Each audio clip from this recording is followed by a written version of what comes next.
On this team, we fight for that itch. On this team, we tear ourselves and everyone else around us to pieces for that itch. Coming in at 320 kilobytes per second. Ladies and gentlemen, it's time for MattieC Sports for you and me.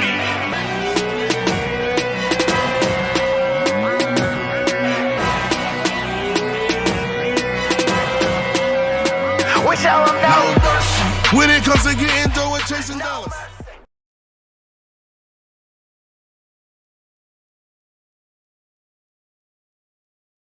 Hi, everybody. MattieC Sports for you and me, the Amish edition. Do you like that? Everybody who needs to comment on the hat. It's beautiful.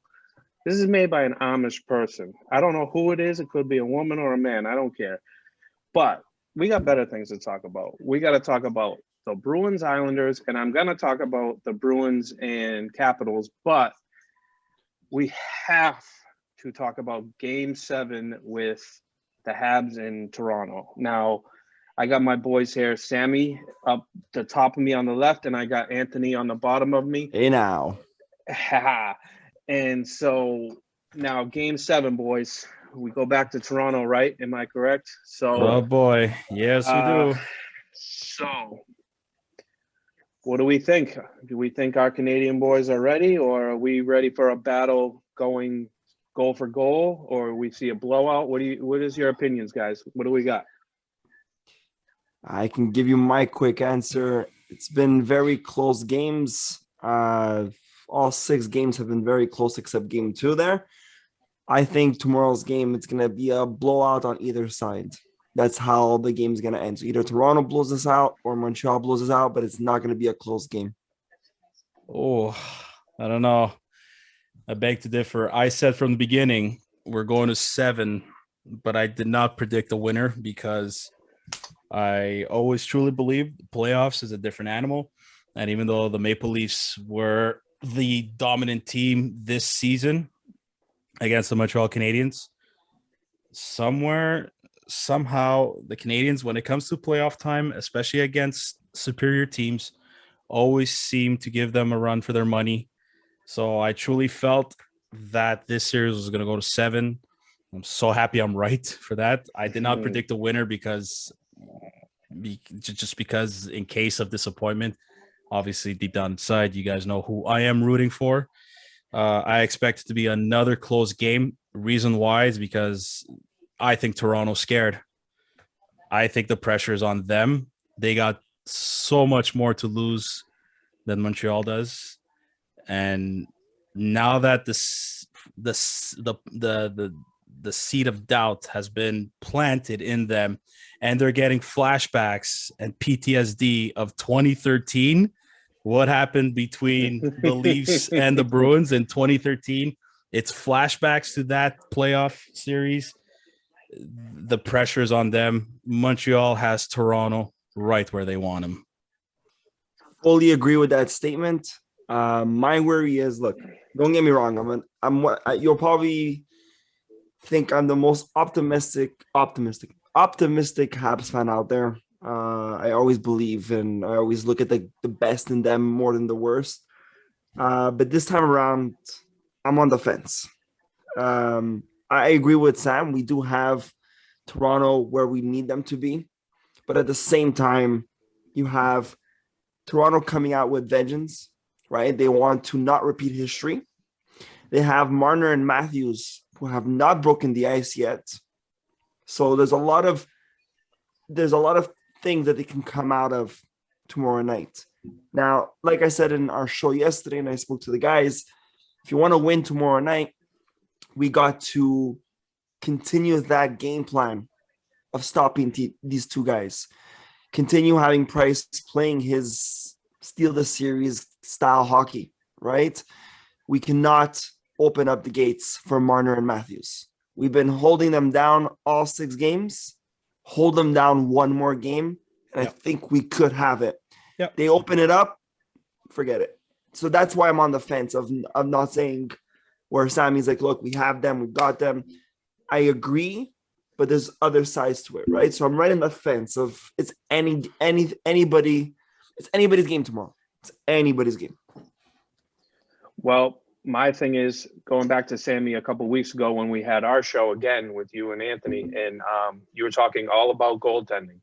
Mhm. And when Carey Price came into that lineup, it's like I told you guys, I texted you guys last night, 30 seconds into the first period, he made the most unbelievable save probably of the whole playoffs. I thought it was a great save.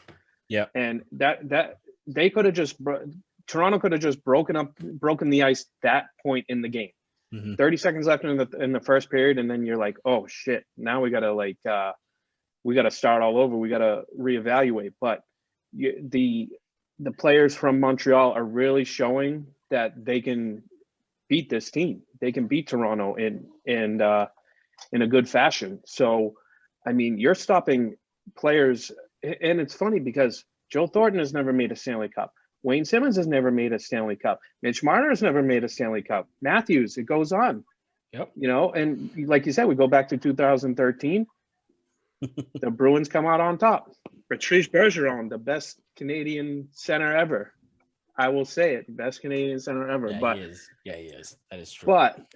But you know, I agree with you guys that, you know, it's going to be a hard fought battle, but unfortunately, and I know Anthony said some words on social media too about John Tavares, you know, going down hard. You don't wish that on any player whatsoever. So I think the morale from Toronto started way before it went to go down because of that situation. And yes, it was a very unfortunate situation. It was accidental, but it's good to see he was shooting pucks again and stuff like that. But very tough when you have a big guy like that out of the lineup. And, you know, it's hard to say if they will make a game 7 out of it. They really have to grind, I think. And I think Montreal has the upper hand right now. So it really is anybody's game, but I think Montreal has the upper hand as of right now.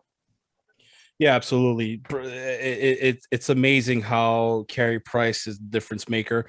But at the same time, are any of us that surprised? Because it's he seems to shine in the playoffs. Also, he had a good close to a month's rest, and I've always said this, that a rested Carey Price is a dangerous Carey Price. You know, there's a reason why last season in the playoff bubble in Toronto that the Pittsburgh Penguins did not want to face the Montreal Canadiens, because they knew how rested Carey Price was and they knew how amazing he was going to be. And he's showing the exact same thing this playoff series. If it wasn't for him, I look, nothing against Jake Allen, the backup goaltender. He did his job holding the fort throughout the season. But I honestly believe that if he was in nets and not Carey Price,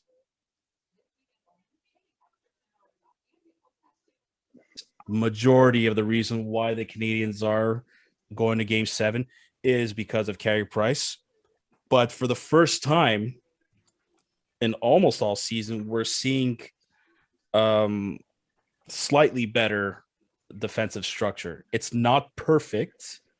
It's not always the prettiest either, but they have something. The team, I want to say the team as a whole, they have belief. They really, really do, and they're showing it on the ice. Again, it's still a team with young guys that are still learning the game. But if it looks like they're all on the same level. And Matty, you mentioned players that Toronto has, like Joel Thornton, like Wayne Simmons, like Jason Spezza. As good as they are in terms of leadership and having veterans like those on their team, they haven't won anything, like you just said. Right. Whereas the Canadians, they have Corey Perry, who's won a Stanley Cup. He's won everything in hockey. He's at all categories. Eric Stahl, even though he's playing a minor role, he's still a guy that has experience and has won a Stanley Cup. Okay. You have Tyler Toffoli, who's won a Stanley Cup. You have Joel Edmondson on defense, who's won a Stanley Cup. We have guys that won the Stanley Cup and guys that have been in pressure situations before and that won. And I think, you know, even though these guys, they're not like just look at Corey Perry, just getting that power play goal yesterday. Garbage goal.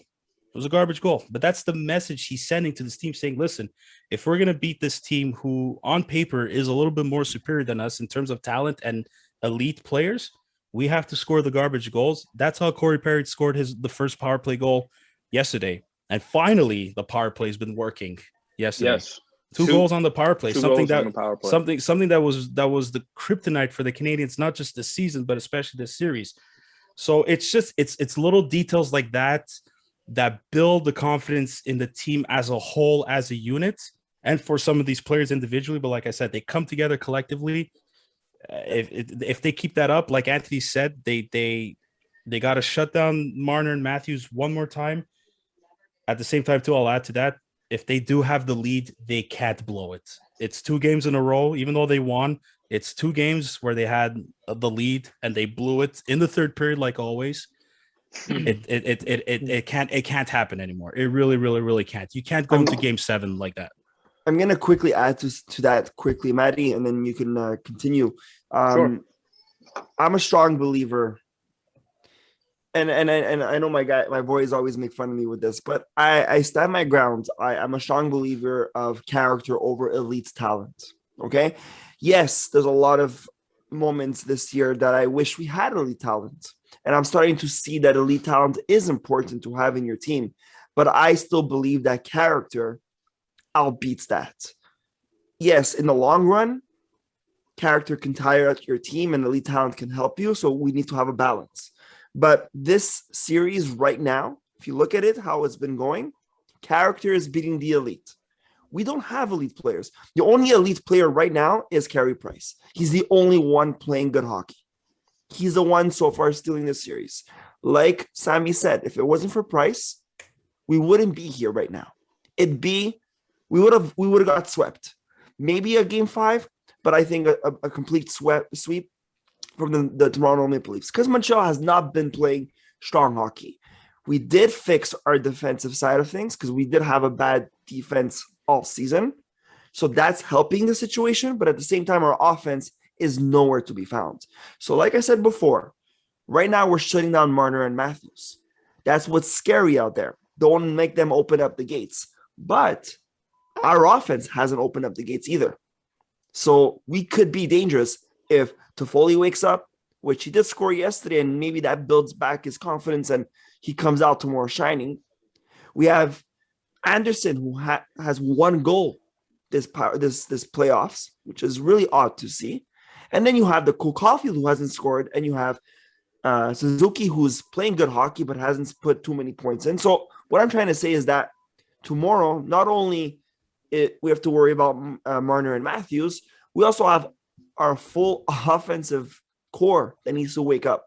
So what I'm trying to say is that so far, I strongly believe in character over elite.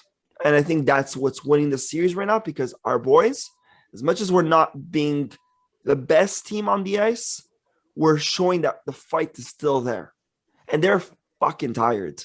They are tired. Look, Jake Evans said in an interview this morning, I was exhausted in the third period. After the game, I couldn't move.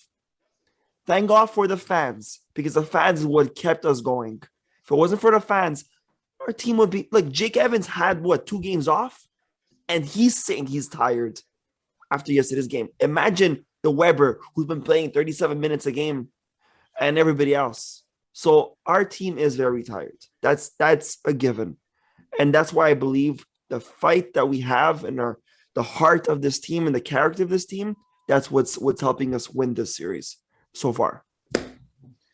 And I totally agree with you. The only thing is the thing, Anthony, is like you said, you guys have had a rocky season, but you still made the playoffs. You absolutely made the playoffs. Now, if you look at a team like the Dallas Stars, who, like you said, have elite players, Tyler Seguin, Ben, I don't know if they still have Bishop, but they have a lot of injuries too, though, unfortunately, and right. They were plagued this year by COVID as well. But exactly. But I'm saying, like, in that sense of what Anthony's saying is, you know, they have elite players, but as you say, like, the Canadians have a young team, which will build, of course. And that kid, Nick Suzuki, I have a lot of respect for him because during most of the season, like I didn't see that true guy who was like the Canadian. And I saw Nick Suzuki and I was like, this kid always wants to go. Whether he has, I was told by another player who I interviewed, and this is funny. You either have an A game or you have a D game, and a D game is going to affect what you do in the long run. Now, an A game is, like getting a point, getting a goal, an assist, even penalty minutes if that's the type of player you are.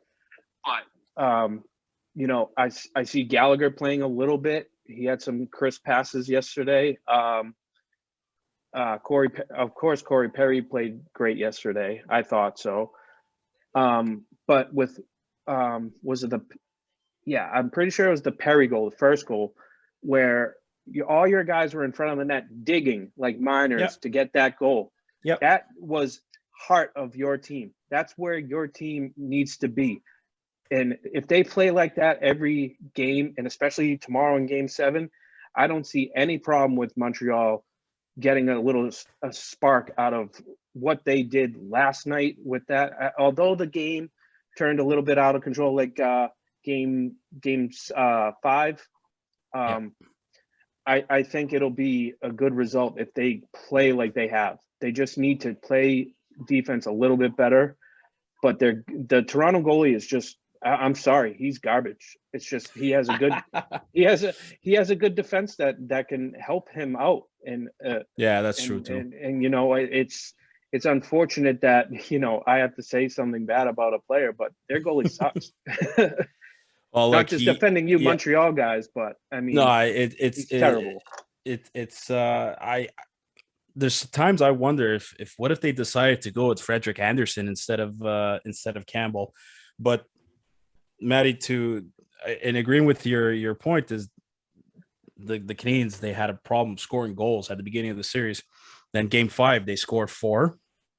They get the 4th one overtime. Yesterday they scored 3, but almost don't let me pronounce the name. Don't let me. No. I'm just my point is that in game at the start of Game 5. I think I'm repeating myself here, but in the locker room, Corey Perry had in the middle, he had a garbage can and he put a hockey stick in it to signify that if we're going to win by scoring goals, it's going to be the garbage goals. And Game 5, that's how the majority of the goals were scored. That's how Yoel Armia scored his second goal. That's how Jesperi Kotkaniemi scored his goal. And Thank you. he gets the game winner yesterday in overtime fashion at the Bell Center in front of a small crowd, but a crowd nonetheless. The first time in Canada. But that's exactly how it is. They're gonna have to score that way, and you're exactly right. They have to continue doing that in Game 7, and this time around they have to keep that lead. Speaking of Nick Suzuki, he models his game after Patrice Bergeron, right? Of course, everybody should. I like that. But in all seriousness, his favorite centerman, or I think just his favorite player overall, is Patrice Bergeron, and he models his game after him. Philippe Danault too. He always said he loved Patrice Bergeron, and I could obviously see and understand why. But my point in that is that if a guy like Nick Suzuki can become the Montreal Canadiens version of a Patrice Bergeron, hopefully that leads to a lot of successful years, not just in the season, but in the playoffs, and hopefully that carries through for the next, hopefully for the rest of his career. Mm-hmm. And I was watching the Capital series, which we'll get into a little bit. The faceoffs won by, they say 9-0. 6-0 was Patrice Bergeron winning those faceoffs. Yeah, it wasn't Charlie Coyle, who's from my hometown, but it's Patrice Bergeron who's consistently been that type of person. And like you said, this is a young Canadian team. Can you imagine them in 2 or 3 years from now? I do a little bit, yes. I mean, imagine if you win a Stanley Cup. I mean, My God. Oh my God! Like, Just the just thought. don't. We won't talk about that, but you know, so Game 7 tomorrow, man. I of course I'm gonna root for you guys, but I'm scared for it at the same time. But I mean, yeah, I think you guys pretty much got it tomorrow because I really think that Toronto has been affected by the John Tavares injury. I really do. And I'm not saying that in a bad way. I just think their morale is just way down. Even though he's skating and shooting the puck, like the way he got injured was scary. And when I saw Anthony's post and it was the video of him getting the knee and, you know, all that stuff, it was scary to me. I was like, this is hockey. It's not about what team you're on. You know, it was scary stuff. And rivalry is set aside when situations like that happen. But on that point, you mentioned that the morale dropped. Yes, morale does drop after a situation like that. But sometimes a situation like that should give you that momentum, which is surprisingly not shown. Yes, you know. Yeah, well, absolutely. Something you would think it would be something extra for them to fight for. But look like I said, that's absolutely true. Yeah, it could be that could be their extra motivation tomorrow. But also, I saw a clip of Josh Georges talking to Dale Weiss. The playoff season where the Canadians went to at least the Eastern Finals before Carey Price got injured by that asshole Chris Kreider. Excuse my language. Yeah, but fuck him. How's that? That's much better. But Josh Georges said, he goes, the reason why they were as successful as they were throughout that playoff series is because everybody was on the same page, like mentally speaking, but they were all on the same. They all had the same positive vibe, energy, attitude. Okay. And he goes, that's why they went far. But he also said the reason why we lost that series is because when Price got injured, as much as they believe Dustin Tokarski, oh my God, I can't even pronounce it, Dustin Tokarski could still do the job, he's no Carey Price. So there was that little bit of doubt in everyone's minds. And he said that. He goes, I truly believe that's why we lost. It's just because we had that one negative aspect that affected us mentally. That's why we lost. This is what I think could be the last nail in the coffin for the Toronto Maple Leafs tomorrow, because right now they have that doubt in their minds. I said it, the seed of doubt has been planted, and now it's been growing even more now that the series is tied, going back home to Toronto with everything on the line right now. Everything on the line. They were the best team in the North Division. They were one of the best teams in the NHL this year. And the fact that they have all of that to lose with all the elite talent that they have. That's where I think that's why we got them. Tomorrow, time will tell, man. Oh, time will tell. I'm gonna have the puke bucket and the defibrillator on standby once again. Well, Jeez. I hope you guys take the air out of Air Canada Center. So I really do. I hope so too. So I all think we're gonna, all three of us agree that Canadians in 7. It's gonna be a battle, of course. Yeah. It's just really who's willing to play harder, Toronto or Montreal, and that's what it comes hopefully down to. Montreal, sure. because I want to see a lot of crying Toronto fans. I love seeing it, and I'm sure you guys do too. There's nothing better than Toronto tears. There's nothing better seeing than a Toronto fan just weeping and coming up with excuses. The list is endless, and it would be a thing of beauty to see. But at the same time, too, we remain humble and look. May the best team win tomorrow. Go Habs, go!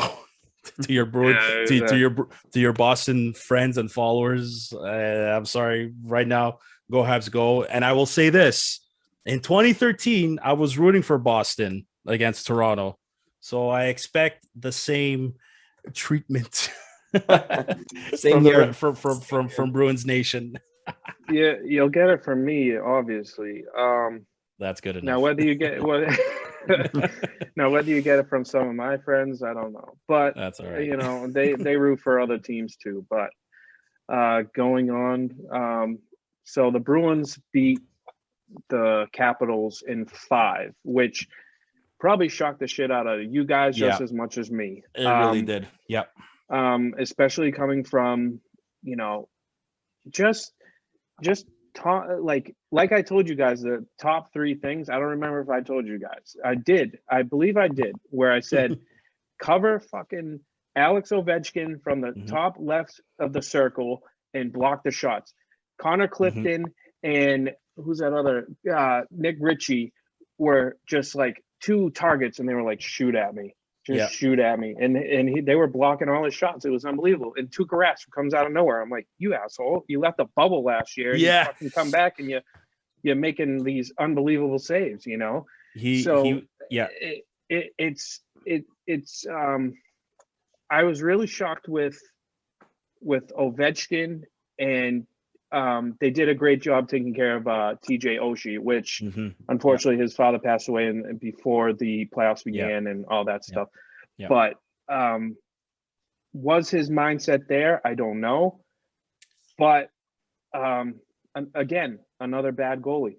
I don't even remember his name. We just scored a bunch of goals on him. Samsonov.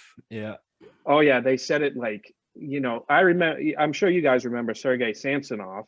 He used to scare me. To scare me, and I was so happy when we signed him. Or did we trade for him? I don't remember. But when he was wearing a Habs uniform for the first time, I was so happy. And look how well that worked out. It did not work out well for the Canadians. But yes, I remember when he was with the Bruins, the 2002 series, he scared me. Every time he touched the puck, I was so afraid of him. More than Thornton. And then a year later, Patrice Bergeron scared you a year later. Sorry, man. This shit is hot as a motherfucker. But anyways, so Anthony, what did you think of that Washington series? Well, it surprised me, right? But not that it surprised me. One of my predictions was Boston winning the series. I just didn't think it was going to be that fast. Okay, with Ovi and Oshie and again, I also do believe in that whole, when something happens, it builds momentum. So with Oshie's dad passing away, I understand that it brings down your morale, but it's also something to fight for. So I expected a whole different game on the Washington side, and to be honest, I was again just surprised on how fast it happened. But I did think that Boston was going to go far. And if you go back to our playoffs preview with us, we hoped that we were to see the Boston Montreal come round 3. So just stop. You know, so oh my goodness. You know what I mean? So it'd be crazy. It'd be nice to see that. But anyways, all that to say, to answer your question, again, I'm not surprised they won. I'm just surprised of how fast it took. Like I saw it going to game 6, maybe game 7, but not a game 5. Yeah, I didn't agree. I didn't either. Honestly, the same with you. And you know, with Miller getting nailed by Orlov, I thought it was a questionable hit. He did leave his feet, but in the end, that's what happened. And Tom Wilson, where was he? So where was Tom Wilson? I think that whole incident that happened with him in New York, maybe some way or another, messed him up mentally. I know he was also a bit injured too. The Bruins did, like you said, Matty, an amazing job covering Ovechkin. I don't think Ovechkin was 100% healthy as well. And I think this season, towards the end, is the first time in his career that he's missed a couple of games due to injury. But it all comes down to one thing with the Bruins. It was definitely the play of Tuukka Rask, who outplayed Samsonov on the other end. Look, I've always said this. You need a goaltender in the playoffs. As look at the roster sheet of the Capitals. They're almost like the Maple Leafs, maybe even better. Elite talent, top heavy, still with awesome defensemen, even better than the Leafs with John Carlson back there. But Samsonov, unfortunately, he's on a very good team. I don't think he's a number one goalie. He could be an excellent number two. I don't think he's a number one goalie. But like you said, Tuukka Rask, I personally thought the Capitals would win in 7. And I also thought the reason why at the time when I made that prediction that the Bruins would lose, it's because of Tuukka Rask not playing well. Right. I was 100% wrong. I will mention an unsung hero, though, for the Bruins, and that is Taylor Hall. He showed up. Mm-hmm. He showed up to play against the Capitals. That late goal, and I forget which game, that led them to overtime, and it led to Brad Marchand just being clutch at the right time in overtime. It's little things like that. But Taylor Hall, I think the Boston Bruins revived this guy. Yeah, I think he found his spot. It's like he had 19 points in 30 something games with the Sabres, but only 2 goals.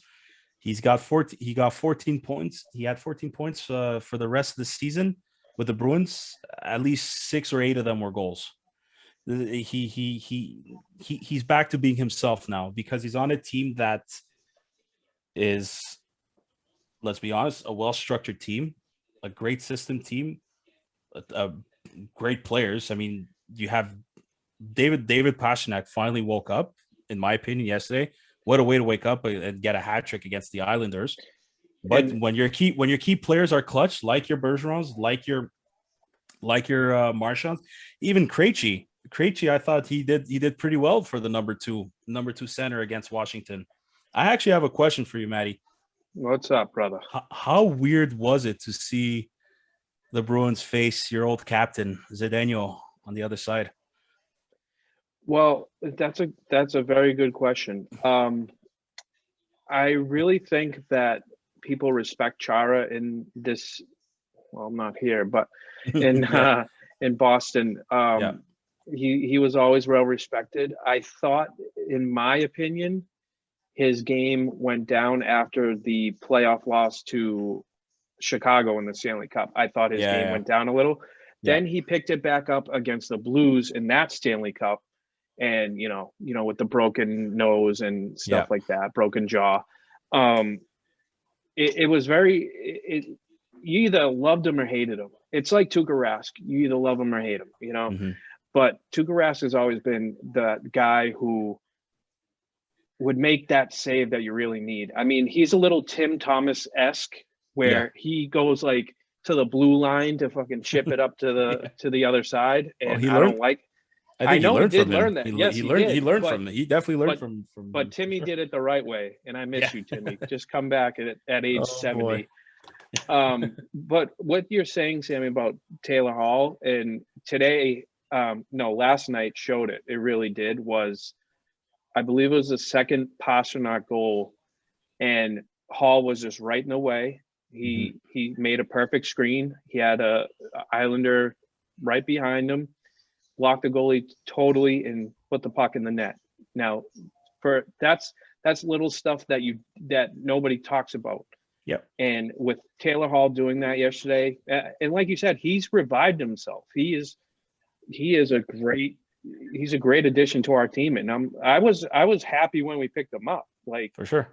And now it's along the lines of, can all our guys stay healthy? Because we just lost somebody yesterday. Who we lose yesterday? I forget. It wasn't Miller. It was the other one, the other defenseman. Okay. But anyways, we just need a healthy team. And like you said, Krejci, he's always been that playoff player. Yeah. And he always said, if you ever remember the interview with, my favorite player was Jaromir Jagr, and then Jagr was on our team too. My favorite player, Jaromir Jagr, saying, my favorite player is Jaromir Jagr. Yes, I remember that. I really do. But yeah, what a legend.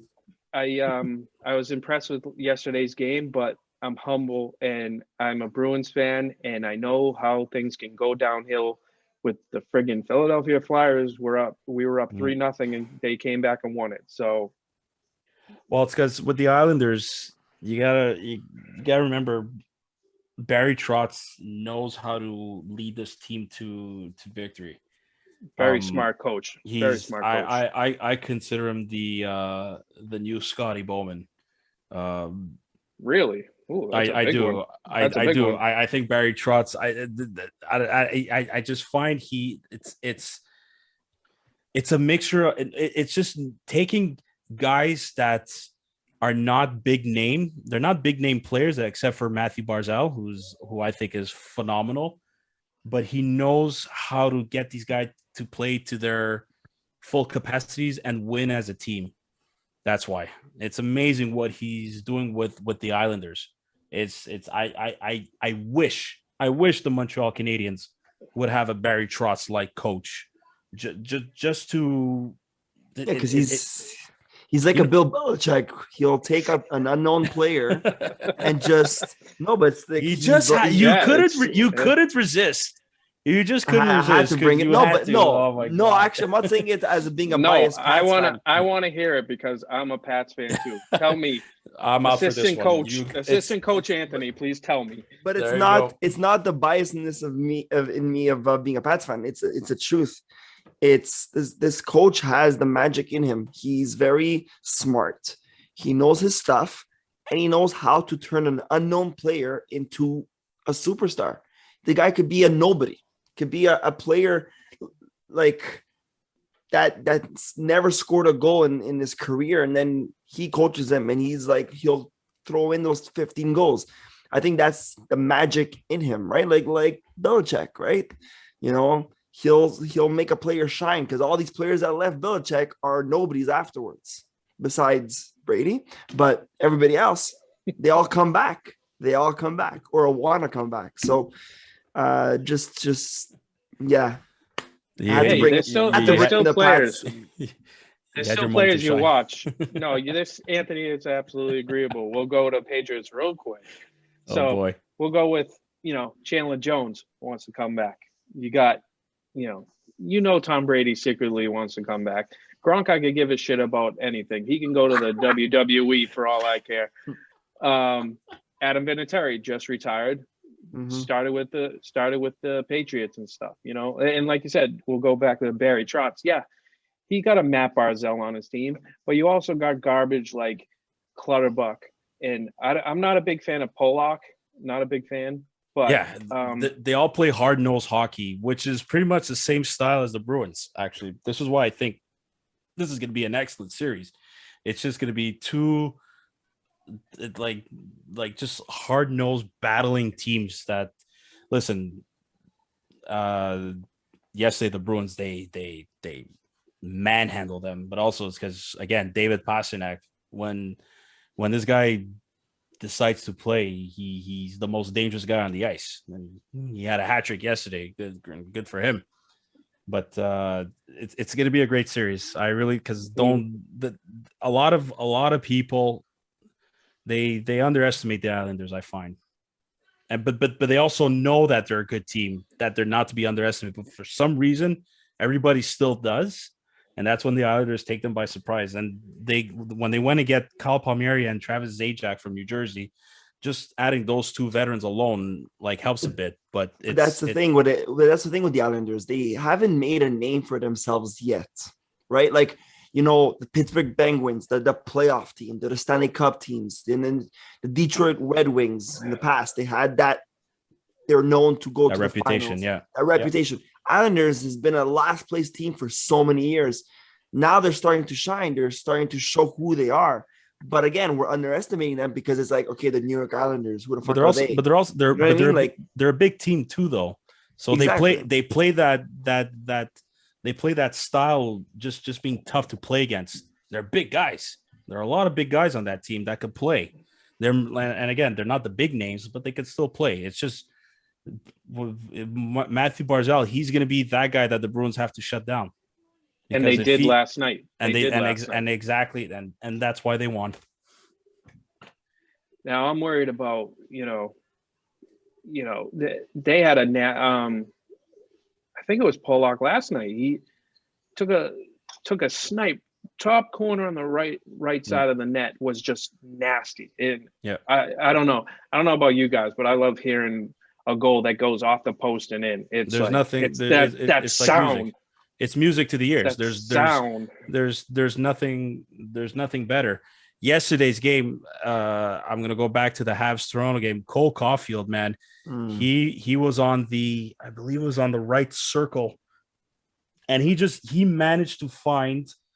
I don't know what the space was left, but like the puck could barely get through top of the shoulder of Campbell. He got it through. It just hit the crossbar, and instead of just the puck going downwards, it just had to go outwards.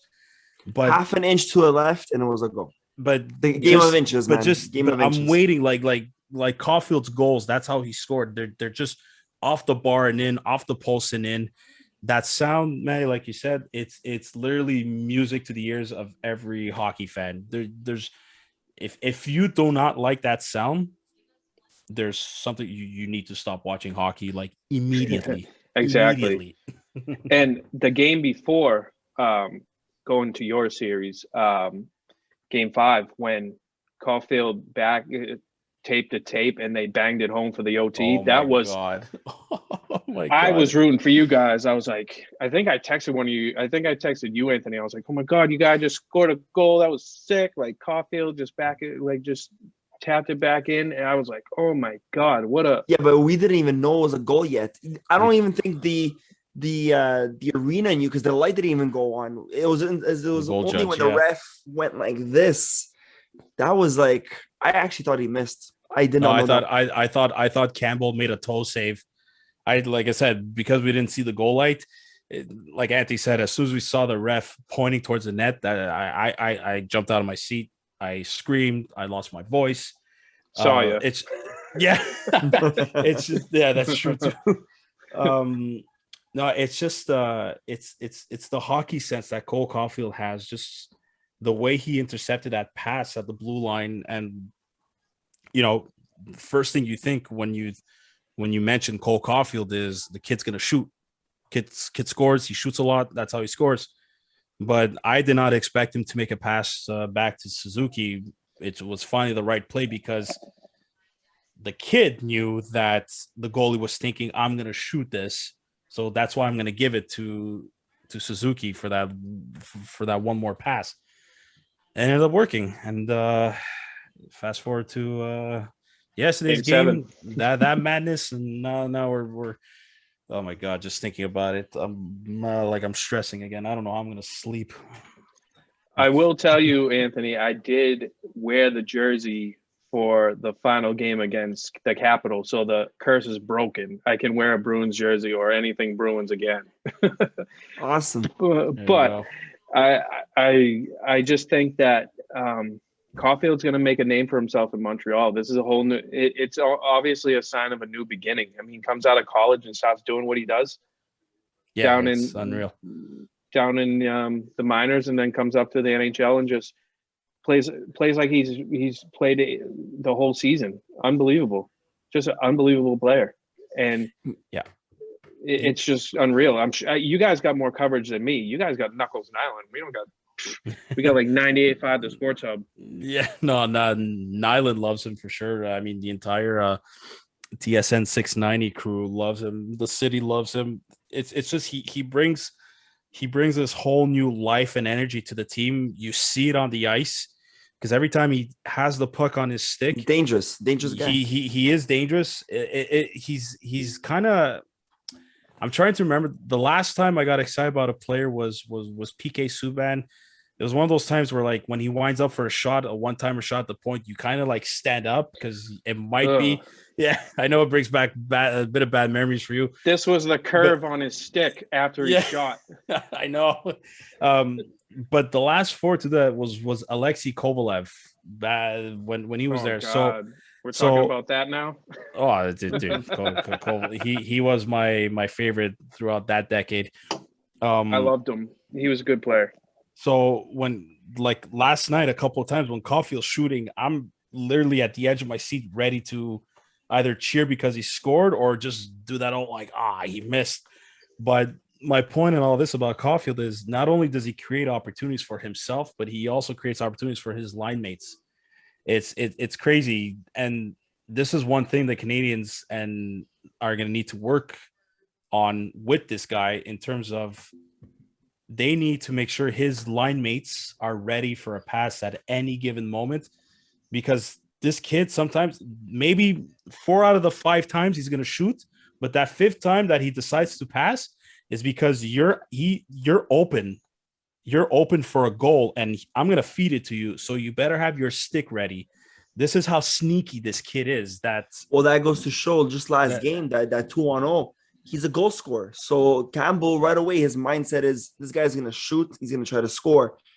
He's the type of player who will play both sides, the goal scorer mindset, but also a playmaker mindset. And that's the sneaky, like what Sam just said. He's a sneaky player, and you gotta work with that. You gotta work with that. So we're excited to see him play a full 82 game season in front of crowds, not just at the Bell Center, but everywhere around the league. I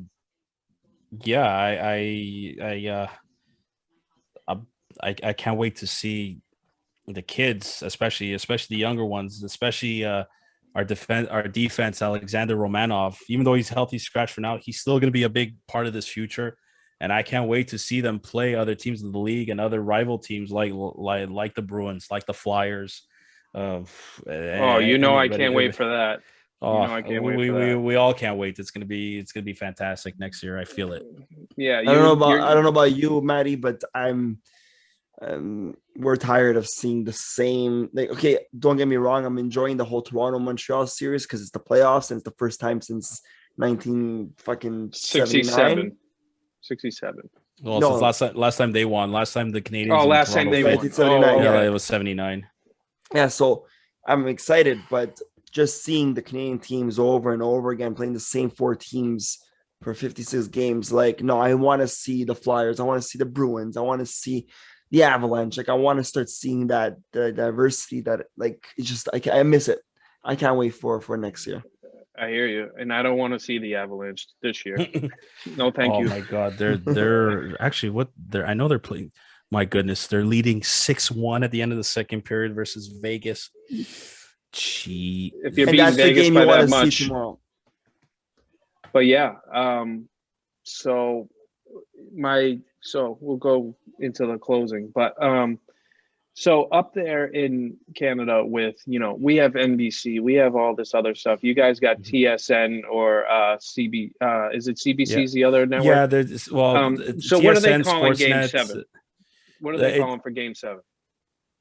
In terms of predictions or which predictions? Yeah. What are they thinking? Every honestly, I don't even think they know anymore. A lot of the analysts for both Montreal and Toronto predicted the Leafs between 5 and 6. I don't think anybody has picked the Habs to win this series.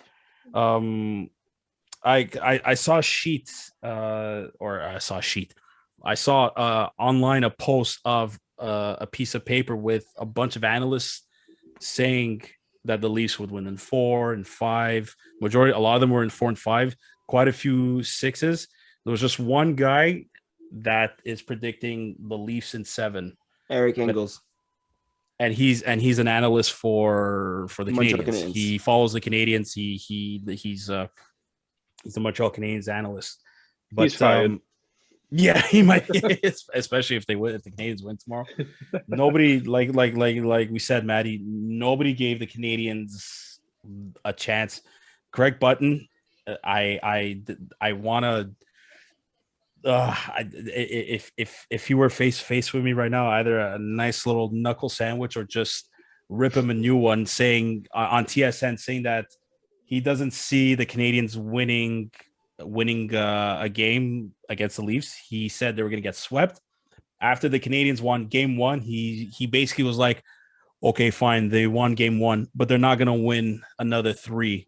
He's basically saying Leafs in 5. ever since then, now that it's in, I have no idea where he is. I hope he's hiding, and wherever he's hiding, I hope he stays there. I don't want to see him come back because it's just, you know what though? Having said all that, I love that we're the underdog. Josh Anderson said, he goes, I love the fact that we're the underdogs, and history has a funny way of repeating itself. There's been more times than not within the last 10, 15, maybe even 20 years, the Canadians were always the underdogs, and they managed to face adversity and come out on top. I'm hoping for they do that one more time tomorrow. And I'm hoping for history to repeat itself against Toronto, not being able to get past the first round, losing a 3-1 series. It's very exciting tomorrow, but it's very nerve-wracking as well. Yep. Well, boys, my final thing to you guys is if you say you win tomorrow, we'll have to have another show, of course. 100%. And you won't lose, but if something like that happens, how many months is it that I'm not going to talk to you? No, we're keeping in touch. We're definitely going to keep in touch. I'm kidding. We just won't want to talk to anybody for a long time. We'll probably need a couple of give me a couple of days. We're gonna need a couple of days off to hopefully heal mentally. Maybe. Well, I can talk to Anthony about the Patriots, and then we'll forget. We'll take a both. break. So both of you have a fun with that. I wish I was an intense football fan like you guys. But that is beyond my skills and recognition. So the two of you enjoy that part. So basically, me as a sports fan, basically, when I have a team that I follow to the heart, my emotions play it is a factor to their wins and losses, which is it's crazy. But ask anybody that knows me.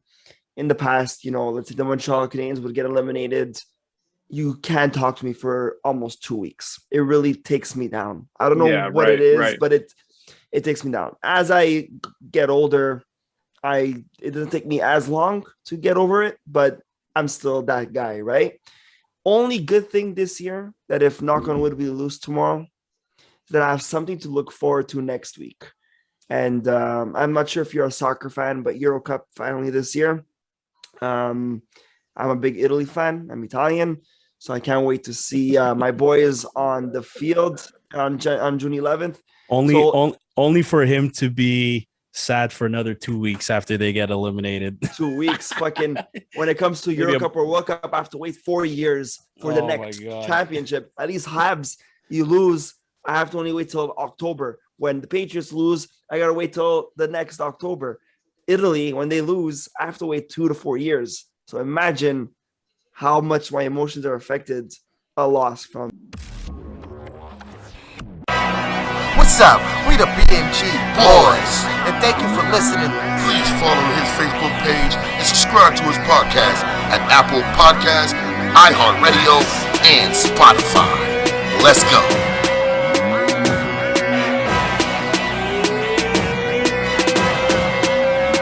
We tell them no. When it comes to getting dough and chasing dollars.